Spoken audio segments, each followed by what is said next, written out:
Bom dia, mais um programa Questão de Direito, o seu programa, a sua formação jurídica. Olha que coisa boa. Professor, é obrigatório o registro e a anotação em carteira? A legislação trabalhista é implacável, né? Hoje nós temos o trabalhador, que é o CLT. Ele deve ser CLT.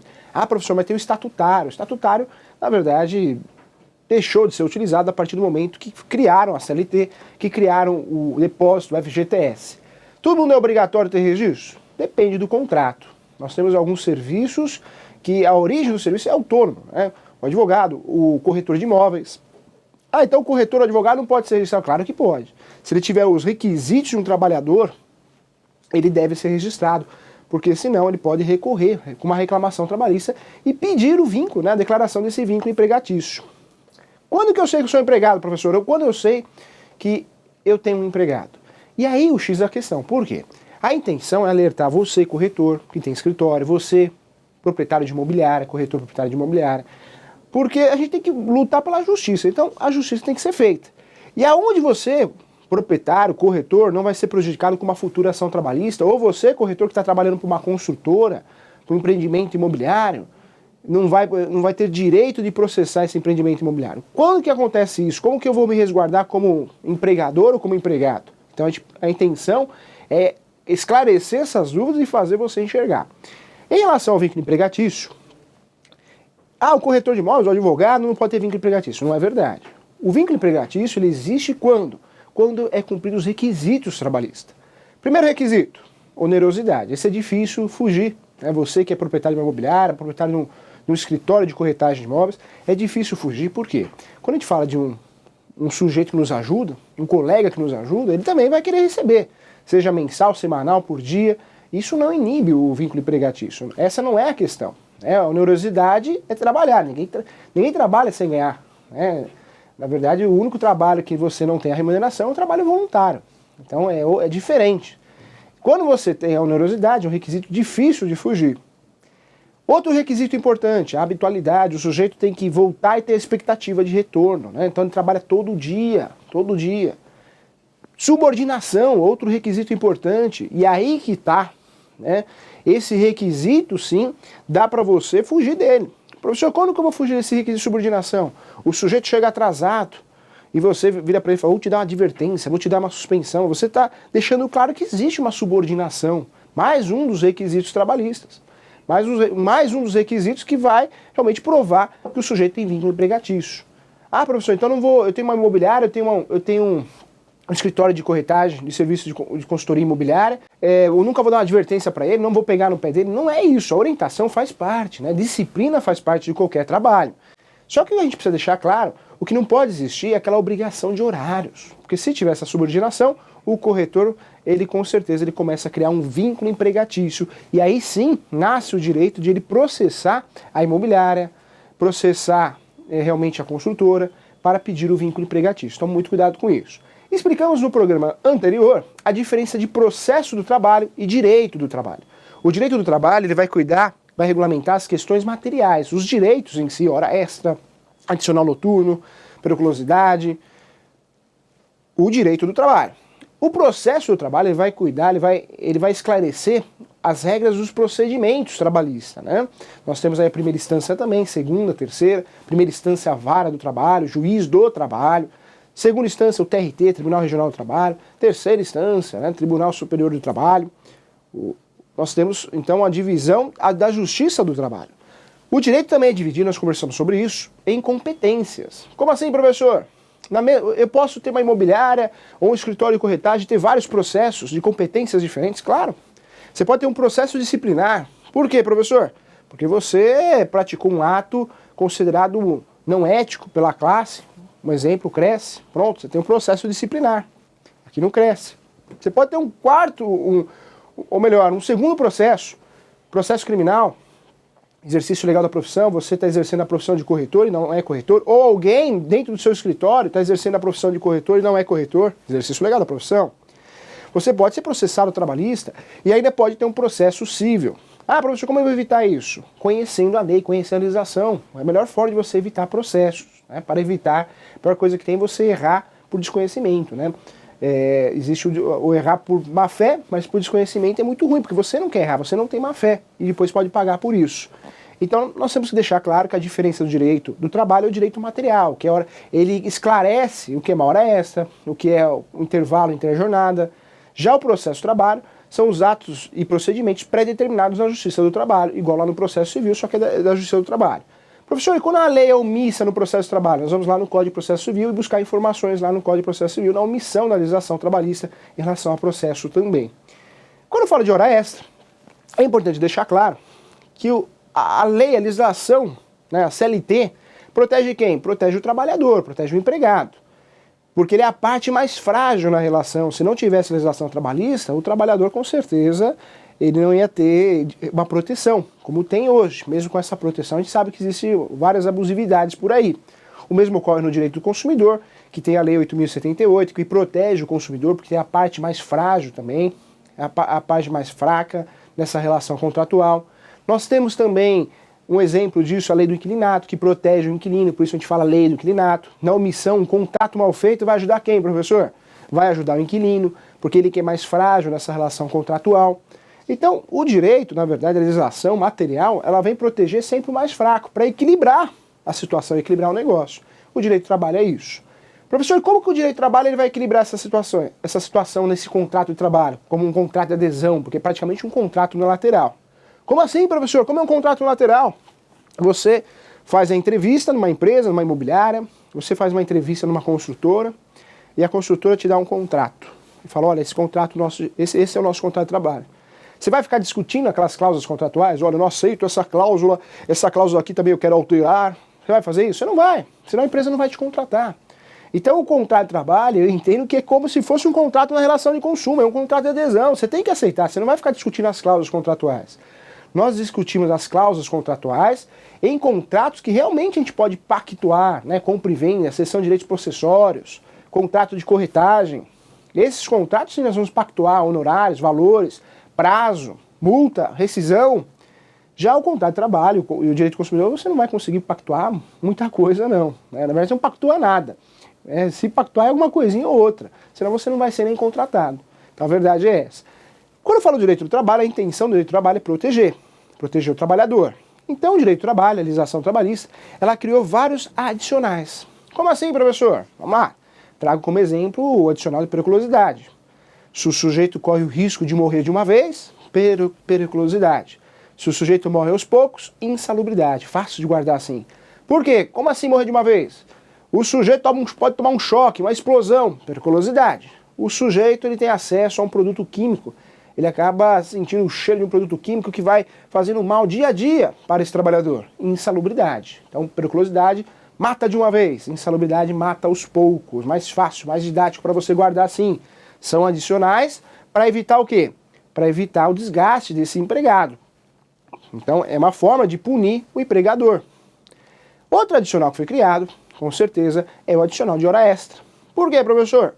A intenção da legislação trabalhista não é que o empregado faça a hora extra. Fazer a hora extra, na verdade, é a exceção do jogo. A regra é não fazer. Ainda mais se a gente fala dessas grandes metrópoles, você imagina, e é verdade, todo mundo faz isso, não tem jeito. Você demora 2 horas para ir para sua casa. Para ir para o trabalho mais 2 horas, são 4. Você trabalha 8 em média. 12 horas por dia você fica fora. Ah, mas vou fazer hora extra, né? Por isso a intenção da legislação trabalhista é proteger o empregado nesse sentido, é não fazer. E se fizer, ele vai ter o direito ao adicional de hora extra. Professor, qual que é esse adicional? O adicional é de 50%. Pode ser mais? Pode. Depende muito da convenção coletiva de trabalho ou acordo coletivo de trabalho. Se tem uma convenção, um acordo que foi pactuado, empresa com empresa, sindicato com sindicato, patronal com sindicato dos trabalhadores, se foi pactuado um adicional maior, pode ser esse adicional maior. Ah, professor, foi pactuado um adicional menor. Aí existe uma briga de jurisprudência, porque na própria Constituição Federal e a própria jurisprudência fala que no mínimo esse adicional de hora extra é 50%. O que significa isso? É a hora mais cara. Se a sua hora custa R$10, né, sua hora. Ah, nunca fiz as contas da minha hora, professor. Então faz as contas lá da sua hora trabalhar. Se a sua hora custa R$10, a sua hora extra vai custar, na verdade, mais que 50% a mais. Né? Então, se a sua hora é R$10, a sua hora com a hora extra R$15, um exemplo, 50% a mais. Então, o adicional que vai aumentar é 50% do valor pago da sua hora normal. Professor, tem um limite para fazer hora extra? Tem um limite. Quando eu falo de hora extra, não posso fazer mais que 2 horas extras por dia. Ah, professor, mas eu quero fazer 5, eu gosto de fazer hora extra. Consigo juntar dinheiro, pagar as contas, mas a legislação é bem clara. Você só consegue fazer no máximo 2 horas por dia. Ah, não tem exceção? Tem. Quando ocorre um caso fortuito, força maior, que aí não depende do empregador, não é culpa do empregador, né? Então aí sim, o funcionário, o empregado, pode fazer uma hora extra maior que 2 horas. Mas é exceção à regra. A regra é 2 horas. Professor, e a hora do almoço, hein?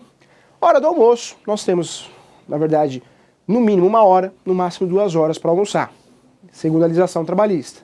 Professor, se eu não tenho hora de almoço, essa hora de almoço que não foi completada, essa hora do almoço que não foi respeitada, vai ser paga como se fosse hora extra também, tá? Então, a hora extra entra na relação de hora do almoço também, ou a hora da janta, né? A hora do descanso, para refeição, alimentação e descanso.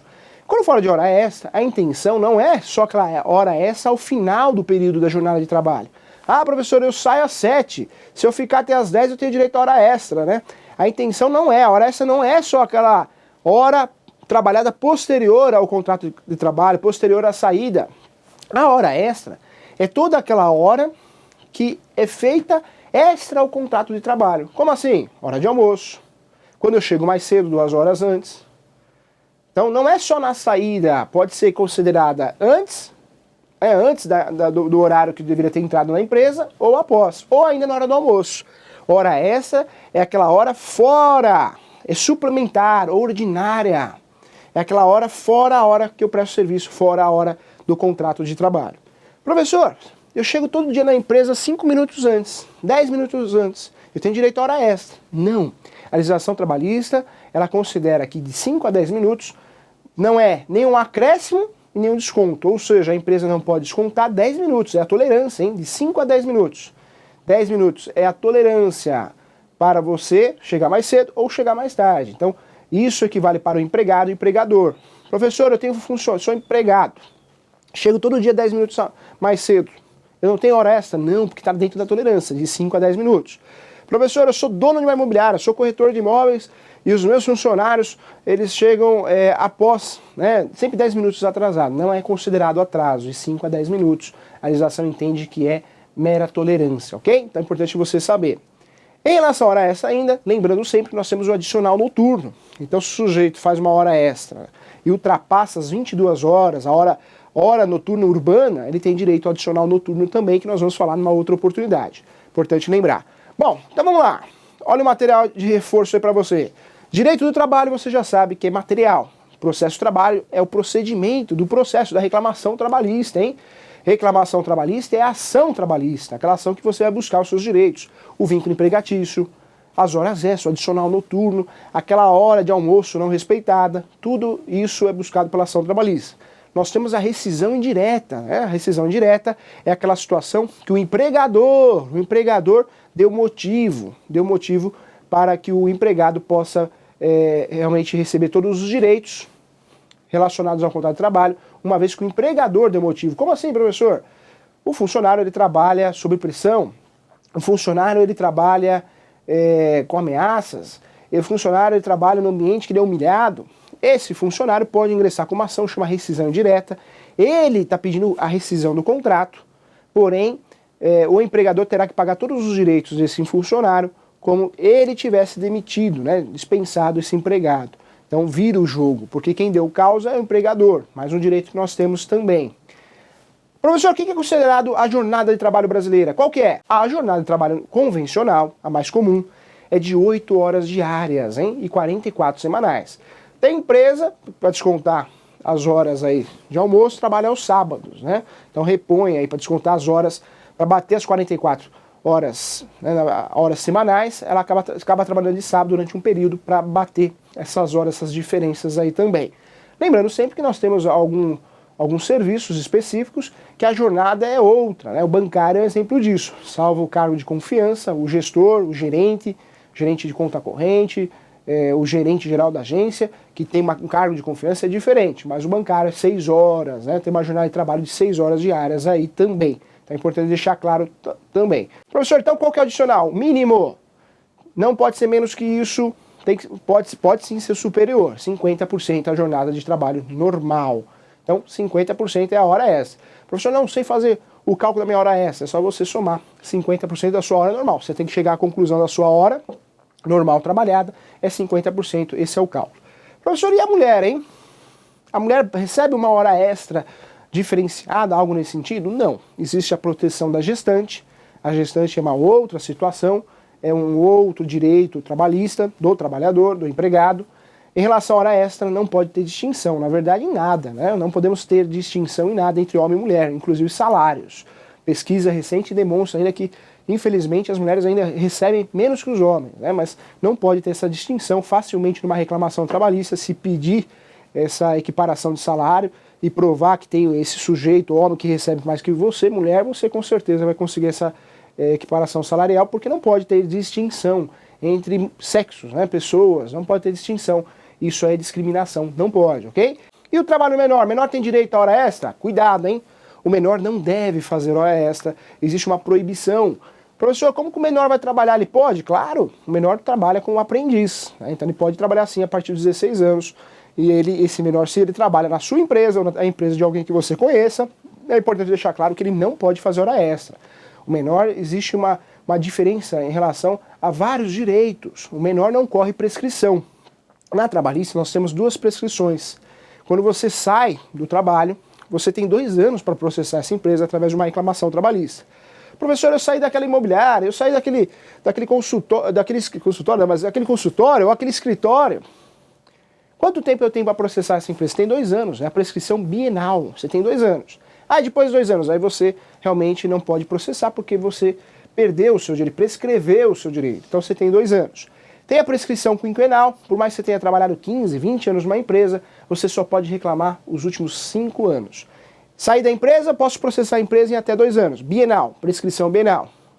Professor, eu trabalhei 10 anos. Não, você só vai poder processar e reclamar os seus direitos nos seus últimos 5 anos, tá? Então, bienal e quinquenal são 2 prescrições que nós temos na trabalhista. Então, se você rescindiu o seu contrato de trabalho hoje, você tem 2 anos para processar a empresa. Passou os 2 anos, você não pode processar mais. No caso do menor, voltando a falar em relação ao menor, o menor não corre prescrição, não tem prescrição para o menor.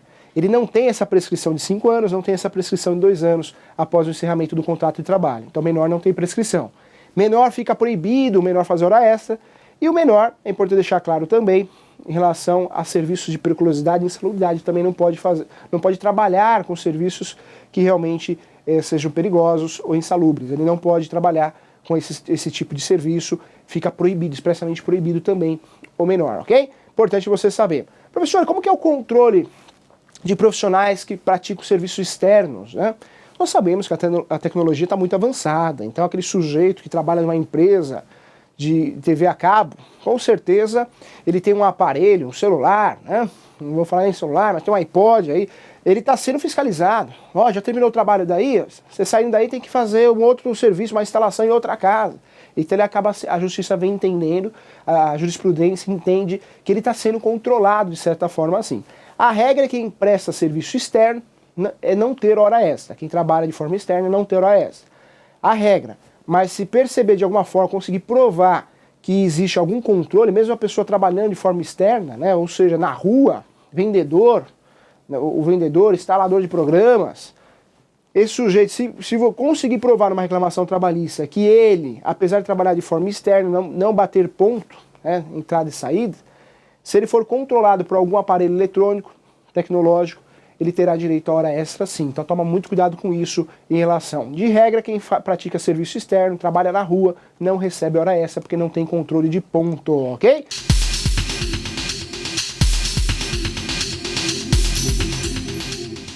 Professor, o corretor de imóveis tem direito à hora extra?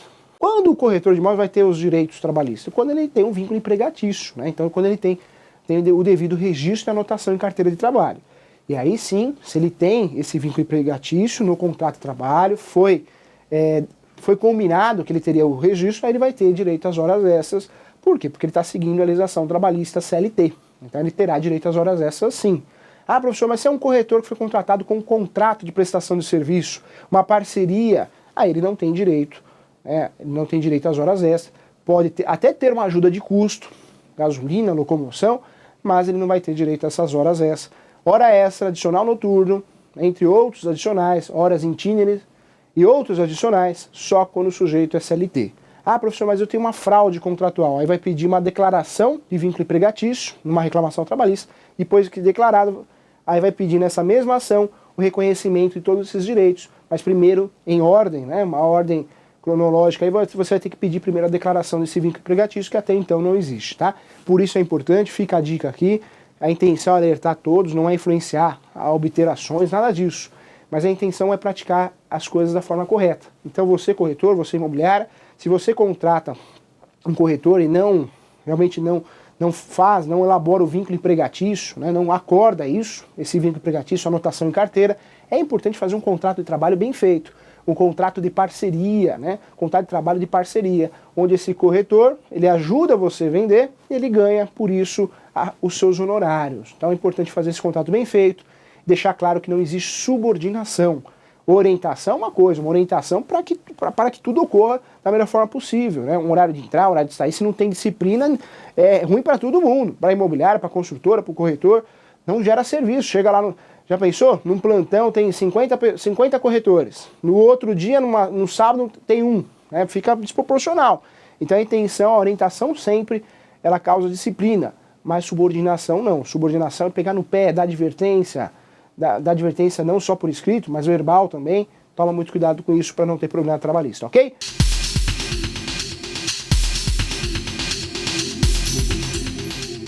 Olha a pergunta boa aqui, o Luiz Fernando. Luiz Fernando já mandou a pergunta, hein? Um abraço para você, Luiz Fernando. Sorocaba. Com relação ao período de tolerância de 5 a 10 minutos, tá ligado no programa, hein? Fiquei contente agora. Um grande abraço para você. Para entrar no trabalho, se o empregado chega todo dia 10 minutos atrasado, posso solicitar que ele fique 10 minutos a mais no final da jornada? Obrigado, parabéns pela matéria. Legal, gostou da matéria? Boa mesmo, né? É importante. Essa matéria vai alertar com certeza imobiliários, corretores, você, né, que está nos assistindo, tem muita gente aí, telespectador, que está estudando direito e acaba estudando pelo nosso programa para fazer a prova. Fiquei sabendo disso, fiquei muito contente. O que acontece? A legislação trabalhista, ela dá uma tolerância, a mais ou a menos. Essa tolerância não é só para o empregado, não. Essa tolerância é para o empregado e para o empregador. Então o empregado que ele chega atrasado de 5 a 10 minutos é considerado uma tolerância. Ah, mas ele não pode sair mais tarde para descontar? Na verdade, vem da consciência dele. Se ele falar assim, não, vou ficar 10 minutinhos porque eu cheguei 10 minutinhos mais tarde, mas não é obrigado. A verdade é essa, ele não é obrigado porque é uma tolerância. O mesmo ocorre se ele chegar mais cedo. Se esse empregado chegar mais cedo, esse funcionário chegar mais cedo, o empregador, né, o patrão, o empresário, o dono da imobiliária, o corretor que é dono da imobiliária, do escritório de corretagem, ele não precisa pagar essa hora extra, porque é considerado uma tolerância de 5 a 10 minutos. E aí vem muito, né, de cada um. Ah, prefiro chegar mais cedo porque eu consigo chegar com mais calma, me ajeitar na minha mesa, o meu trabalho, mas infelizmente quando chega atrasado, não pode fazer nada, e quando chega mais cedo, também não vai receber por isso. A regra, nesse sentido, é neutra, né? Na verdade, ela não ajuda nenhum nem outro. Porque se chegar 10 minutos atrasado, está na tolerância. Se chegar 10 minutos mais cedo, está na tolerância, o empregador não tem que pagar a hora extra. Olha que interessante. É uma tolerância, hein? De 5 a 10 minutos. Chegou mais cedo, chegou atrasado, é uma tolerância. Ah, professor, e na saída? O funcionário chega 10 minutos todo dia mais cedo. Mas para sair, ele sempre sai 10 minutinhos mais tarde. Ele nunca sai no horário dele, sempre 10 minutos mais tarde. Também é considerado tolerância, tá? A jurisprudência entende que é tolerância. Ah, mas ocorre 2 vezes por dia. Ele chega mais cedo e sai mais tarde. 10 minutos na chegada, de 5 a 10 minutos na chegada, de 5 a 10 minutos na saída, é considerado tolerância. Não vai receber hora extra, não. Ah, professor, então eu não preciso pagar essa hora extra, 20 minutos todo dia? Não precisa. Ah, professor, eu sou funcionário, eu fiz isso durante 4 anos, não dá para somar tudo, né? 10 minutinhos de manhã, eu saio mais tarde, 10 minutinhos à tarde, somar tudo e ingressar com uma ação trabalhista? Também não, porque é mera tolerância, ok? 5 a 10 minutos antes do expediente ou final do expediente é considerado mera tolerância, não tem como reclamar isso posteriormente. É importante a gente passar essas informações para as coisas ocorrerem da forma correta. Legal, fico contente, agradeço a todos que assistiram ao nosso programa, um grande abraço, tchau, fui!